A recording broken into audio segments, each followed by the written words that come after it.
At the start of the show, we're introduced to an alien who has become a successful tech leader on Earth. He addresses an audience about evolution and how his journey has shaped him into who he is today. This moment is intercut with flashbacks to his arrival on Earth. His spaceship crashes in the desert near Los Alamos, New Mexico. His alien skin then slowly transforms into a human form as he sets off on a mysterious mission. This alien man soon arrives at a garage, where he finds a hose and gulps down water desperately. The garage worker, startled by his odd behavior, assumes he's a drug user and calls the police. When they arrive, the officers struggle to keep the alien man under control. Eventually, one of them pulls the hose out of the alien man's mouth and finally detains him with electric bullets. The following morning, a female officer questions him about his background. Initially, he fails to understand English, but with his extraordinary power, he quickly learns to communicate. The alien chugs a bottle of water and explains that he's from a planet called Anthea. While talking to her, he learns the name Faraday from her badge and reveals that his own name is Faraday. When asked if there's anyone he wants to contact,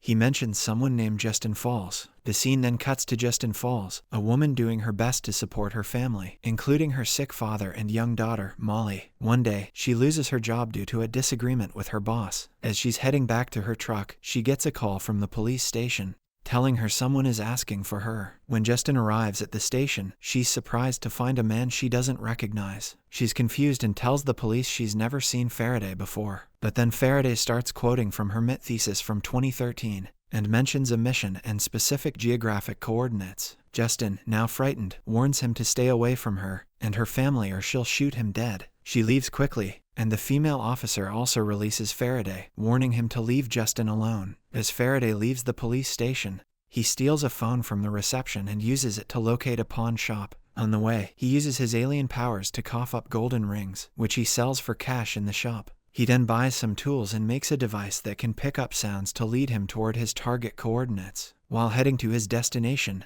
however, money starts spilling from his pockets. This catches the attention of two thugs who beat him up to try and steal some cash. Luckily, Justin happens to be driving by. Though she doesn't want to get involved, she decides to help and drives off the men by threatening them with a gun. Unfortunately, Faraday's device is damaged in the scuffle. He asks Justin to take him to the coordinates, offering her the little cash he has left and explaining that they have less than 7 hours to get there. He also tells her that she's essential to his mission. Desperate for money, Justin takes the cash and agrees to help him. During the car ride, Faraday tries to talk to Justin about her research and why she stopped working, but she makes it clear she doesn't want to discuss it. It is revealed that Justin used to be a brilliant scientist, and her work involved experimenting with nuclear fusion plasma. However, during her research, she couldn't find anything on Earth that could store the plasma energy she was working with. Therefore, she quit her job and spent time caring for her sick father. As they continue driving, Justin tells Faraday they'll need to make a quick stop.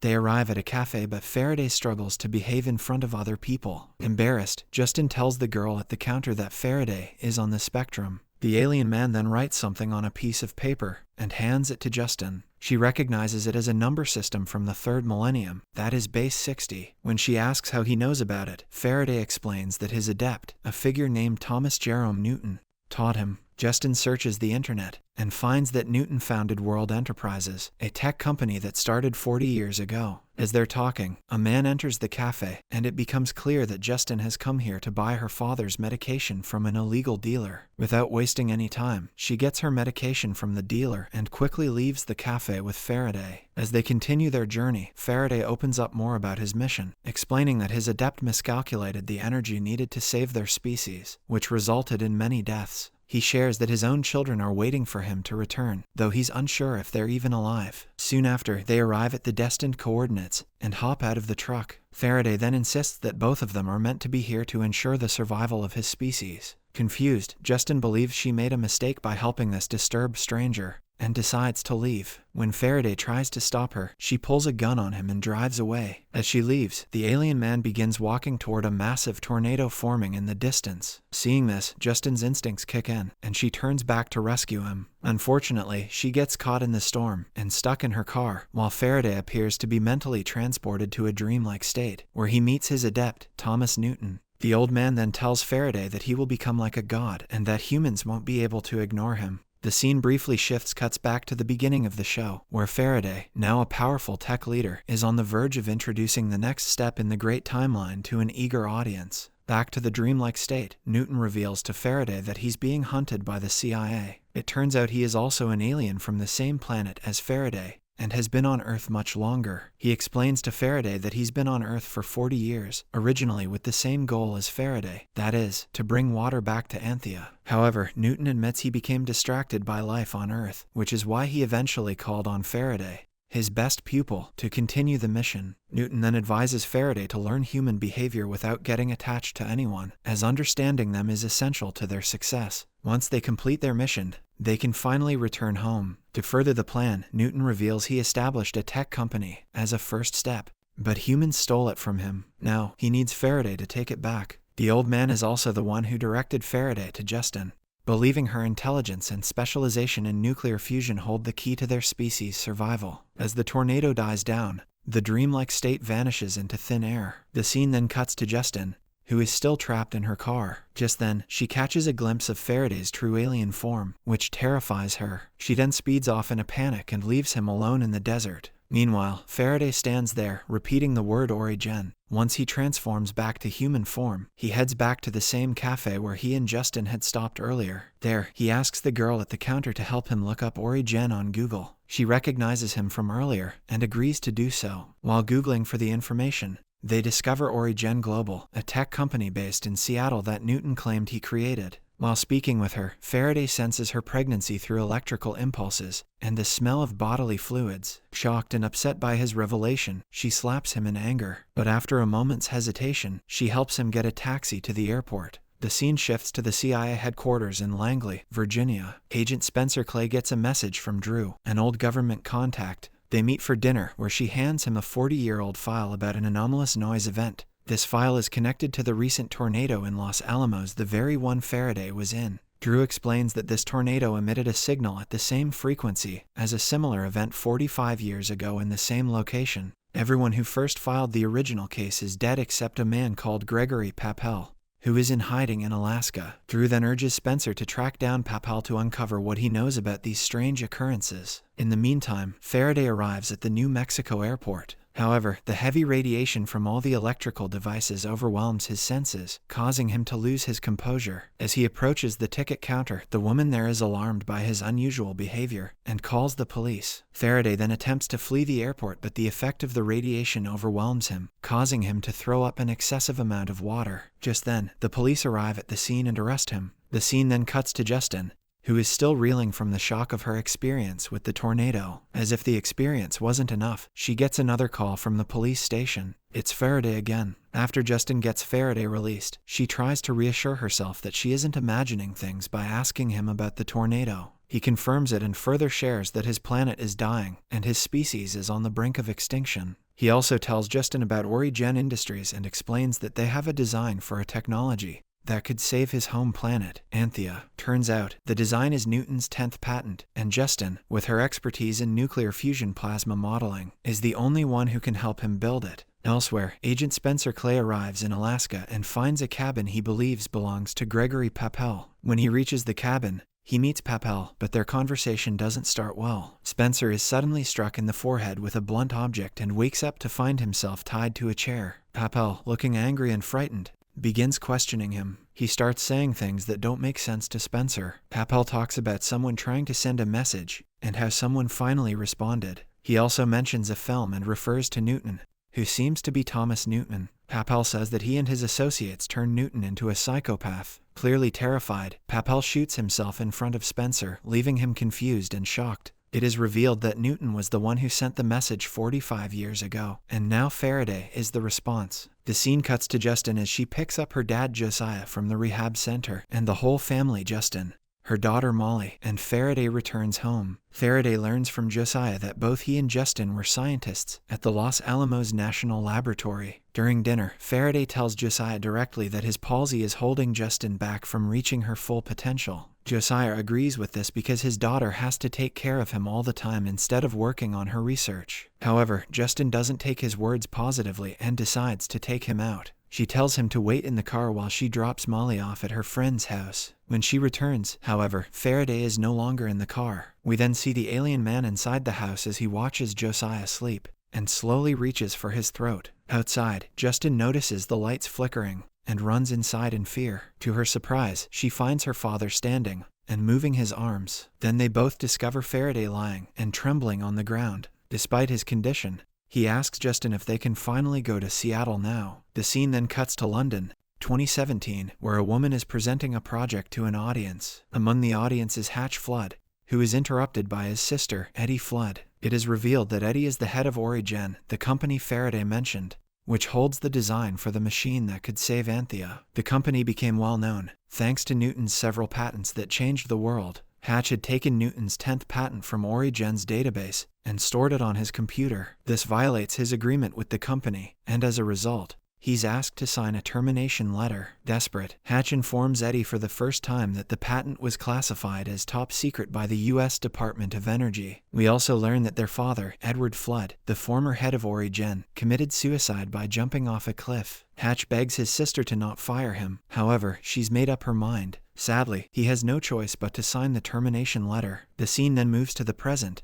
the night when Faraday has cured Justin's father, Josiah, of his palsy. The next day, Josiah, now in a fully healthy state, speaks to his daughter and helps her understand that it's time for her to take the next step in her life. He tells her that she deserves to move forward, and that she was the one chosen to help the man who fell to earth. Out of all the people in the world, Faraday came to her for help. With her father's encouragement, Justin and Faraday set off for Seattle in her truck. On their way, Justin asks Faraday about his plan. The alien man explains that he and Justin will work together to build Newton's 10th design, the same one Hatch mentioned to his sister. They stop in front of an old, abandoned drilling machine, where Faraday uses his power to create a quantum fusion artifact designed by Newton. He explains that the 10th design includes a regenerating cell for the artifact, which will be able to restore Anthea's core temperature. Since Anthea's seas are boiling, the only way to keep the fusion process cold is to use Earth's water. Justin is amazed as she holds the artifact in her hand. As a scientist, she had dedicated her life to finding a self-sustaining energy source which she now holds in her palm. That night, they stop at a motel where Faraday tells Justin that Earth is also on the path to extinction, and the process has already begun. This is when Justin and Faraday make an agreement. Faraday will take the new artifact and leave the design on Earth, but only if Justin agrees to continue her work as a scientist.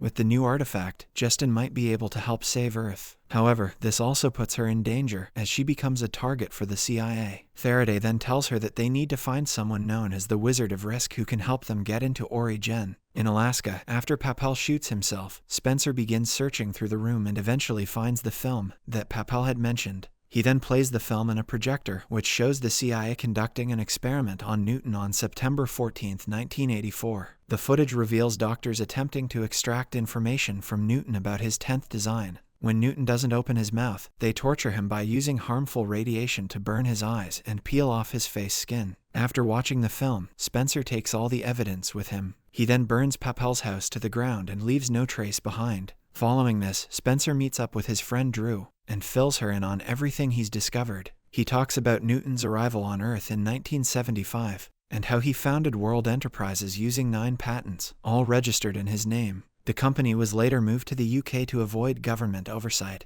and was restructured as Origen, a British industrial supplier, with Edward Flood in charge. However, during this time, Newton vanished from the media. Turns out, he was taken to a secret CIA facility where he was interrogated. During the interrogation, Newton revealed his 10th patent, but refused to share it with humans. This explains the torture he received from the CIA from the footage. Moreover, the code for the patent was unbreakable as it was written in Base 60, a system used by ancient Mesopotamians. Spencer also shares that a recurring symbol in the code resembled the sun, suggesting that Newton's design was some kind of energy source. And given his conversation with Papel, the agent believes there's someone like Newton on Earth, the one who responded to the signal during the recent tornado. We learn that Spencer had been searching for this patent for 8 years, but Drew had stopped him, saying it was driving him crazy without any answers. Now that Spencer seems to have been right all along, he asks Drew to trust him and help him find the new spaceman. Both the agents now believe that Newton's 10th design is a nuclear weapon, and they're determined to get it, no matter the cost. Spencer then asks Drew for help in capturing the new person and bringing him in. He also wants the female analyst who was the first to detect the frequency in New Mexico to be his assistant. Meanwhile, after Justin and Faraday arrive in Seattle, they discover that Hatch Flood is the Wizard of Risk they've been looking for. He seems to have come back to Seattle after being kicked out of Origen London. They find him outside a donut shop and Faraday tells Hatch that Thomas Newton sent him to find him. Hatch thinks he is bluffing, but Justin shows him the base 60 note that Faraday had written earlier. Now clearly frightened, Hatch tells them to stay away from him and leaves in his car. However, before driving off, Justin gives him their address in case he decides to reach out later. In the next scene, Hatch returns to his apartment and reviews his notes and documents, which include more base 60 data. He is shocked to find that the data matches the note that Justin handed him. He then shows up outside her hotel room and demands an explanation. Justin explains the quantum fusion technology that Faraday has, and it immediately alarms Hatch. He warns them about the impact this quantum technology could have on the energy market, and ultimately on the global economy. But with the invention, Hatch can get back his job at Origen. Therefore, he agrees to discuss the matter further over breakfast tomorrow. The next morning, Hatch reveals that the main Origen office is actually in London, not Seattle, which is just a smaller office. With the prototype nearly ready, they decide that Faraday will demonstrate it at Origen's annual startup event, called Book Club. In the next scene, Justin, Faraday, and Hatch arrive in London and head to Origen. Hatch then goes off to find his sister Eddie and does his best to convince her to meet his new client. Unfortunately, she refuses unless Hatch admits his own mistakes. Hatch, however, refuses to do that, so Eddie walks off toward the presentation hall alone. As everyone settles into their seats, the startup presentations begin. Faraday notices that the first presenter has made a mistake in the structure of his presentation. Without hesitation, he walks up to the stage, interrupts the presentation, and, using his special abilities, erases the wrong formula from the digital board and writes the correct one with just his bare hand. The officials are not pleased and ask if he's a presenter too. The alien man confidently says yes and reveals that he's created a prototype for a quantum fusion process. The room falls silent, including Eddie, who is about to leave in frustration, thinking this was just another one of her brother's antics. The show ends with Faraday pulling the quantum fusion prototype from his pocket and activating it. This causes the entire city of London to light up in an instant. The audience looks out of the windows as they are completely captivated by a revolutionary moment in energy technology.